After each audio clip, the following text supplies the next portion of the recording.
Seorang juru bahasa diduga kurang memahami konteks budaya. Hal ini menyebabkan penyampaian pesan menjadi ambigu. Di tengah sorotan dunia internasional, sebuah kejadian kontroversial terjadi di sebuah konferensi internasional yang seharusnya menjadi wadah dialog dan pertukaran ide. Kelemahan ini menciptakan celah dalam pemahaman yang berakibat pesan mengalami distorsi. Para duta besar yang berasal dari berbagai latar belakang budaya menjadi bingung dan merasakan ketidaksesuaian antara apa yang diucapkan pembicara dan apa yang mereka dengar melalui sang juru bahasa. Terkait dengan budaya, biasanya kita harus mencari tahu karena yaitu seperti yang saya sampaikan tadi agar kita memahami konteks. Jadi,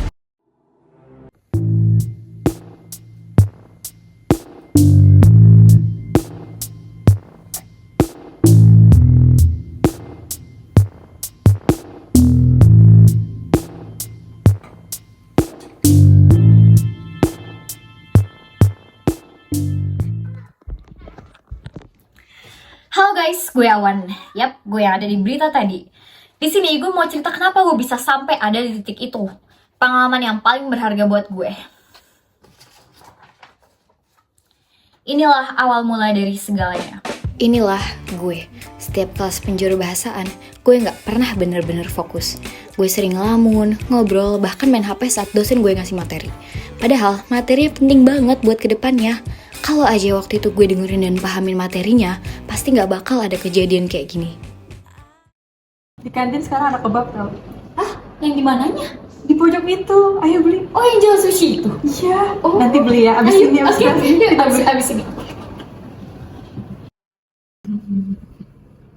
Awan, perhatiin tuh. Jangan main HP mulu lu. Apaan sih? Lu berisik banget masalahnya. Apaan sih lu? Ngatur-ngatur aja.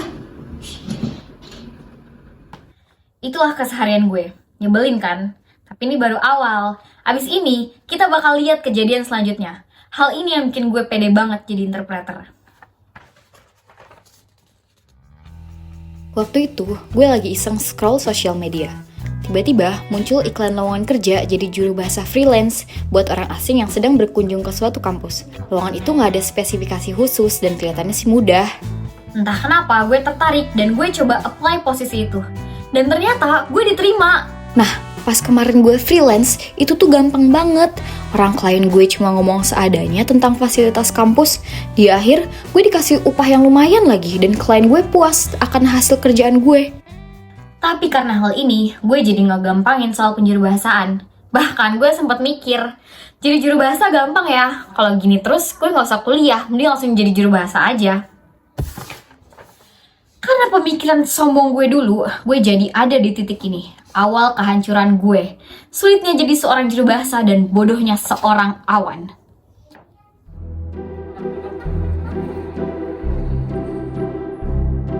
Setelah kemarin gue ngerasa sukses jadi juru bahasa, gue nyari lowongan lagi dan ketemu.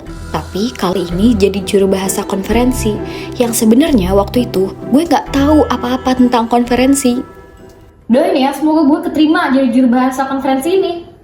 Lo serius? Itu susah banget tau? iya Awan, jadi juru bahasa tuh gak gampang. Apalagi juru bahasa konferensi. Emangnya lo tahu tantangannya apa aja? Mana dia tahu orang di kelasnya sibuk sendiri. Ih, udah deh, tenang aja. Kan kalian tahu sendiri, gue kemarin freelance jadi juru bahasa. Udah gitu upahnya lumayan banget. Udah deh, santai aja. Ya udahlah, terserah lo aja. Udah biarin aja.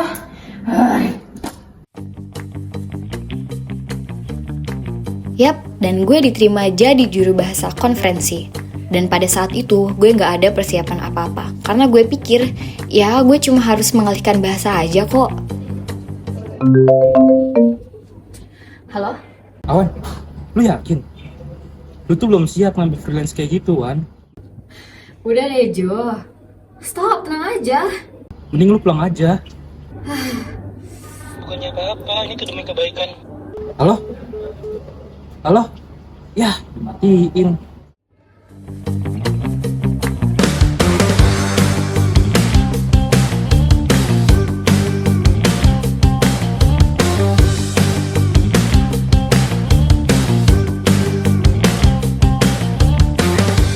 Dan kami ingin menyatukan beberapa budaya dari suku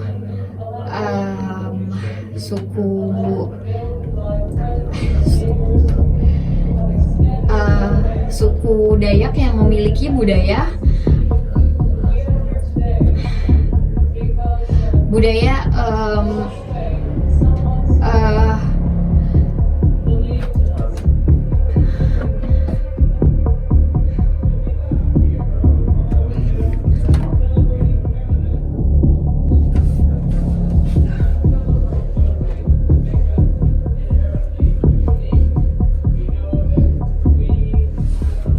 Waktu itu gue pulang dengan panik dan stres. Gue udah coba buat nenangin diri tapi gak bisa. Hari itu bener-bener mimpi buruk buat gue. Di hari itu juga gue sadar kesalahan gue selama ini. Tapi nasi udah jadi bubur. Akhirnya kita sampai di bagian paling seru. Awan dan masa terpuruknya. Pada hari itu, gue viral di mana-mana. Gue bingung banget, gue nggak tahu harus ngapain. Akhirnya, gue cerita ke teman-teman gue. Awan, coba deh lo temen Memi nanti. Beliau kan juru bahasa profesional, pasti ngerti sama permasalahan lo. Ya Awan, coba deh temuin Memi nanti. Semoga bisa membantu lo.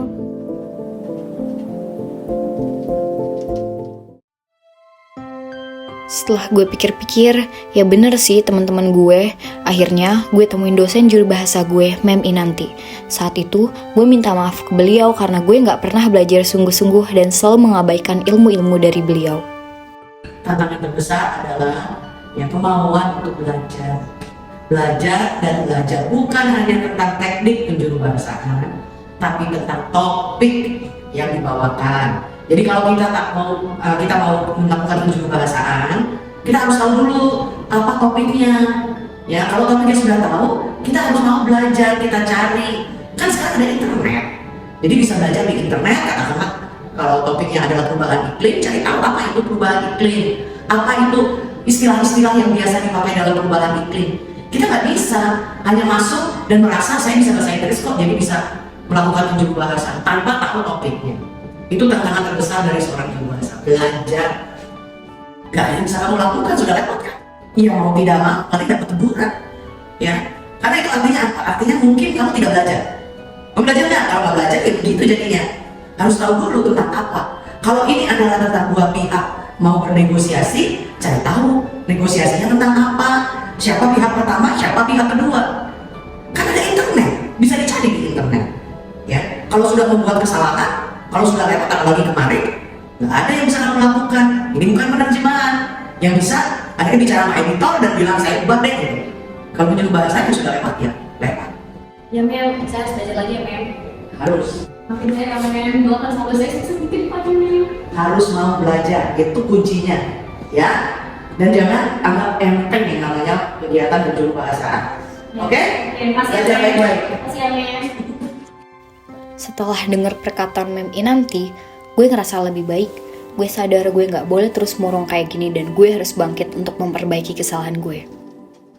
Nah, itulah cerita gue. Well, disinilah gue sekarang. Gue nyesel kenapa hal ini bisa terjadi. Tapi gue juga bersyukur karena dengan kejadian ini gue jadi dapat pengalaman terbaik di hidup gue. Gue akan jadiin pengalaman ini sebagai pelajaran hidup gue untuk kedepannya.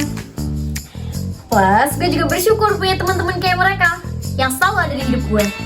Sampai di sini dulu ya guys. Semoga gue gak akan bikin video kayak gini lagi. Gue gak akan ngulang kesalahan yang sama. Makasih udah denger cerita gue.